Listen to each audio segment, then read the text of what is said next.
Hi all, Ernest അക്കാഡമിയുടെ മറ്റൊരു വീഡിയോയിലേക്ക് സ്വാഗതം. ഇന്ന് നമ്മൾ വന്നിരിക്കുന്നത് വളരെ പ്രധാനപ്പെട്ട ഒരു നോട്ടിഫിക്കേഷൻ്റെ ന്യൂസുമായിട്ടാണ്. മറ്റൊന്നുമല്ല, രാജ്യത്തിൻ്റെ അഭിമാനമായ DRDOയിലേക്ക് സയൻറ്റിസ്റ്റുകളുടെ വേക്കൻസി വന്നിട്ടുണ്ട്. കരാറടിസ്ഥാനത്തിലാണ് നിയമനം. എന്നിരുന്നാലും ഈ ഒരു തസ്തികയിലേക്കുള്ള നിയമനം എന്ന് പറഞ്ഞാൽ വളരെ അഭിമാനകരമായ പോസ്റ്റാണ്. മാത്രവുമല്ല, ഈ ഒരു പോസ്റ്റിലേക്കുള്ള സാലറി എന്ന് പറഞ്ഞാൽ വളരെ ആകർഷകമായ സാലറിയാണ്. പക്ഷേ ഒരു സാധാരണ ഒരു ഉദ്യോഗാർത്ഥിക്ക് ഇത് അപേക്ഷിക്കാൻ പറ്റുമോ എന്നുള്ളത് ചോദിച്ചാൽ കുറച്ച് പരിമിതികളുണ്ട്. ഹൈലി ടാലന്റഡ് ആയിട്ടുള്ള എക്സ്പീരിയൻസ്ഡ് ആയിട്ടുള്ള ആൾക്കാരെയാണ് ഈ ഒരു പോസ്റ്റിലേക്ക് വിളിച്ചിരിക്കുന്നത്. അതുകൊണ്ട് തന്നെ ഈ വീഡിയോ കാണുന്ന ഉദ്യോഗാർത്ഥികൾ ആർക്കെങ്കിലും ഈ പറയുന്ന എക്സ്പീരിയൻസ് ഫാക്കൽറ്റി ആണെങ്കിൽ നിങ്ങൾക്ക് അപേക്ഷിക്കാവുന്നതാണ്. മാത്രവുമല്ല, ഇതിനകത്തൊരു ക്രൈറ്റീരിയ ഉള്ളതെന്ന് പറഞ്ഞാൽ ഒരു ടെസ്റ്റിൻ്റെ ബേസിലല്ല ഇത് നടത്തുന്നത്, മറിച്ച് ഇൻ്റർവ്യൂവിൻ്റെ ബേസിലായിരിക്കും. അതുകൊണ്ട് തന്നെ നിങ്ങൾ കൊടുക്കുന്ന അപേക്ഷയും ആ അപേക്ഷയുടെ അടിസ്ഥാനത്തിൽ നിങ്ങളുടെ യോഗ്യതകളും ഒപ്പം തന്നെ അവർ നൽകിയിരിക്കുന്ന ഡിസൈറബിൾ ക്വാളിഫിക്കേഷനും കൂടി അസസ് ചെയ്ത് നിങ്ങളുടെ വാല്യൂവിനെ ഷോർട്ട് ലിസ്റ്റ് ചെയ്ത് വേണ്ടപ്പെട്ട ഉദ്യോഗാർത്ഥികളെ മാത്രമേ അവർ ഇൻ്റർവ്യൂവിനായി വിളിക്കുകയുള്ളൂ എന്നത് ഇതിൻ്റെ ഏറ്റവും പ്രധാനപ്പെട്ട പ്രത്യേകതയാണ്. അതുകൊണ്ട് തന്നെ നിങ്ങൾ വളരെയധികം സൂക്ഷ്മമായിട്ട് പരിശോധിച്ച് നിങ്ങൾക്ക് സ്യൂട്ടബിൾ എന്ന് തോന്നുന്ന പോസ്റ്റുകളിലേക്ക് നിങ്ങൾ അപേക്ഷ അയക്കാൻ നിൽക്കുക. ആദ്യമായിട്ട് ആദ്യത്തെ തസ്തിക എന്ന് പറഞ്ഞാൽ പ്രോജക്ട് സയൻറ്റിസ്റ്റ് ആണ്. F കാറ്റഗറിയാണ്. ഇതിൻ്റെ സാലറി എന്ന് പറയുന്നത് 2,20,717 രൂപയാണ്. നിലവിൽ ഒരു വേക്കൻസി മാത്രമാണ് ഉള്ളത്. കമ്പ്യൂട്ടർ സയൻസ് ആൻഡ് എഞ്ചിനീയറിംഗ് മേഖലയിലാണ് ഇതിൻ്റെ പോസ്റ്റിംഗ് വരുന്നത്, ഈ ഒരു സെക്ഷൻ വരുന്നത്. ഇതിൻ്റെ ക്വാളിഫിക്കേഷൻ എന്ന് പറഞ്ഞാൽ ഫസ്റ്റ് ക്ലാസ് ആണ് ഇതിൻ്റെ യോഗ്യത. 60% കുറയാത്ത മാർക്ക് ഏതെങ്കിലും യൂണിവേഴ്സിറ്റിയിൽ നിന്ന് കരസ്ഥമാക്കിയിരിക്കണം. കൂടാതെ 10 വർഷത്തെ വർക്ക് എക്സ്പീരിയൻസ് നിങ്ങൾ ലാംഗ്വേജുമായിട്ട് ബന്ധപ്പെട്ടുണ്ടായിരിക്കണം. അതായത് സോഫ്റ്റ്വെയർ, സ്ക്രിപ്റ്റിംഗ് മുതലായ ലാംഗ്വേജുമായിട്ട് ബന്ധപ്പെട്ട് ഡെവലപ്മെൻറ്റിൽ നിങ്ങൾക്ക് എക്സ്പീരിയൻസ് ഉണ്ടായിരിക്കണം. കൂടാതെ ഡിസൈറബിൾ ക്വാളിഫിക്കേഷൻ കൂടി കൊടുത്തിട്ടുണ്ട്. ഈ ഡിസൈറബിൾ ക്വാളിഫിക്കേഷൻ അതായത് ഇത്തരത്തിലുള്ള ആൾക്കാരെ പരിഗണിക്കുമ്പോൾ ഉള്ള ഒരു എലിമിനേഷന് വേണ്ടിയുള്ള ഒരു പ്രോസസ്സാണ്. ആ ഒരു എലിമിനേഷൻ പ്രോസസ്സിന് വേണ്ടിയാണ് ഡിസൈറബിൾ കൊടുത്തിരിക്കുന്നത്. അത് നിങ്ങൾക്ക് നോട്ടിഫിക്കേഷൻ എടുക്കുമ്പോൾ മനസ്സിലാവുന്നതാണ്. അപ്പം ആ നോട്ടിഫിക്കേഷൻ എടുത്ത് ജസ്റ്റ് ഒന്ന് ചെക്ക് ചെയ്ത് നോക്കുക, ഡിസൈറബിൾ. എന്നാൽ ഈ പറഞ്ഞിരിക്കുന്ന 2 യോഗ്യതയുള്ള ഉദ്യോഗാർത്ഥികൾക്ക് തീർച്ചയായിട്ടും ഇതിന് അപേക്ഷിക്കാവുന്നതാണ്. അതിന് യാതൊരുവിധ തെറ്റുമില്ല. അടുത്തതായിട്ട് പ്രോജക്റ്റ് സയൻറ്റിസ്റ്റ് D ആണ്. ഇതിൻ്റെ കൺസൾട്ടൻറ്റ് പേ എന്ന് പറഞ്ഞാൽ 1,24,612 രൂപയാണ്. 10 വേക്കൻസീസ് ആണുള്ളത്. അതായത് ഇതിന് മേഖല എന്ന് പറഞ്ഞാൽ ഇലക്ട്രോണിക്സ് ആൻഡ് കമ്മ്യൂണിക്കേഷൻ എഞ്ചിനീയറിംഗ് ആണ്.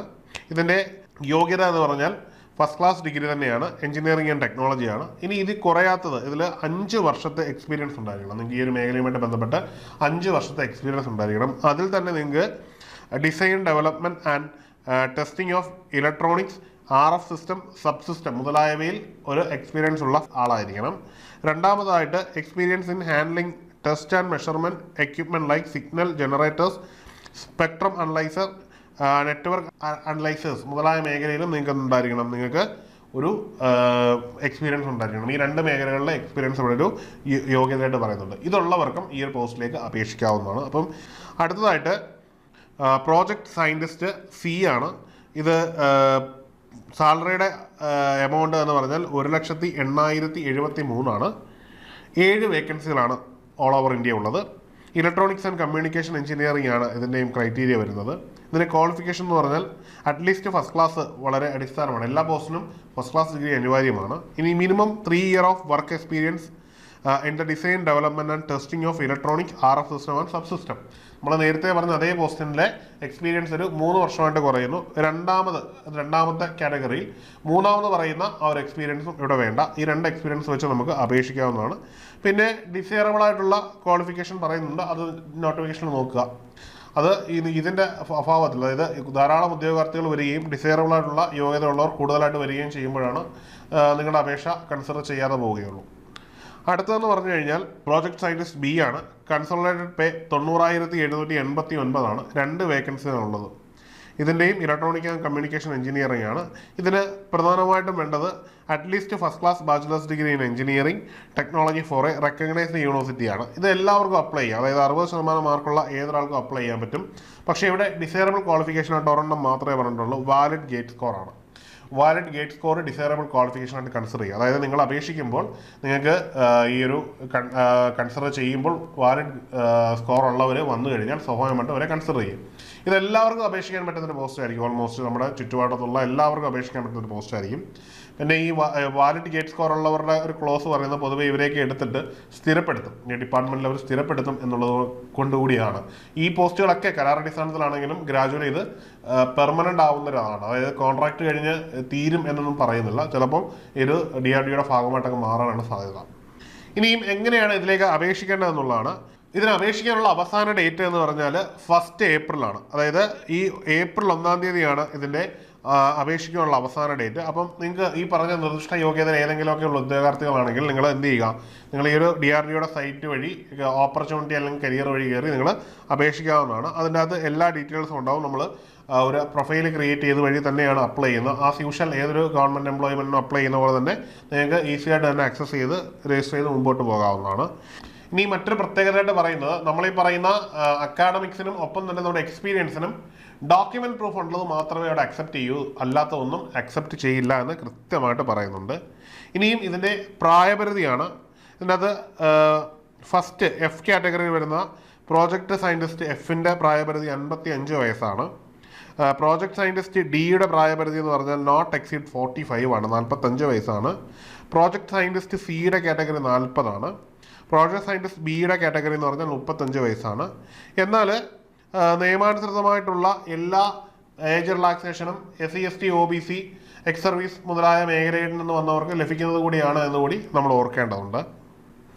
ഇനിയും ഈ ഒരു തസ്തികകളിലേക്കൊക്കെ അപേക്ഷിക്കുവാൻ ഇന്ത്യൻ സിറ്റിസണിന് മാത്രമേ പറ്റുള്ളൂ എന്ന് ഏറ്റവും വലിയ പ്രത്യേകതയാണ്. അതായത് വെളിയിൽ നിന്ന് ആരെയും ഈ ഒരു പോസ്റ്റുകളിലേക്ക് ഒന്നും കൺസിഡർ ചെയ്യുന്നില്ല എന്നത് എടുത്തു പറയേണ്ട ഒരു സവിശേഷതയാണ്. അടുത്തതായിട്ട് വർക്ക് എക്സ്പീരിയൻസ് എന്ന് പറയുന്നത് എല്ലാം പ്രൂവബിൾ ആയിരിക്കണം. നമ്മൾ കൊടുക്കുന്ന സർട്ടിഫിക്കറ്റ് എല്ലാം അവർ സ്ക്രൂട്ടനൈസ് ചെയ്യുമെന്ന് കൃത്യമായിട്ട് തന്നെ പറയുന്നുണ്ട്. ഇനിയും ഫീയുടെ കാര്യമാണ്. General OBC and EWS male candidates are required to pay എന്ന് പറയുന്നുണ്ട്. അത് 100 രൂപയാണ് ഇതിന് പേയ്മെൻ്റ് ആയിട്ട് വരുന്നത്. എന്നാൽ SC ST divyang and woman candidate, അതായത് ദിവ്യാങ് എന്ന് പറഞ്ഞു കഴിഞ്ഞാൽ ഹാൻഡിക്യാപ്ഡ് ആയിട്ടുള്ളവർ, SC STക്കും ദിവ്യാങ്ങിനും വുമണിനും ഫീ ഉണ്ടായിരിക്കില്ല. ഈ 100 രൂപയിൽ നിന്ന് അവരെ ഒഴിവാക്കിയിട്ടുണ്ട് എന്നും പറഞ്ഞിട്ടുണ്ട്.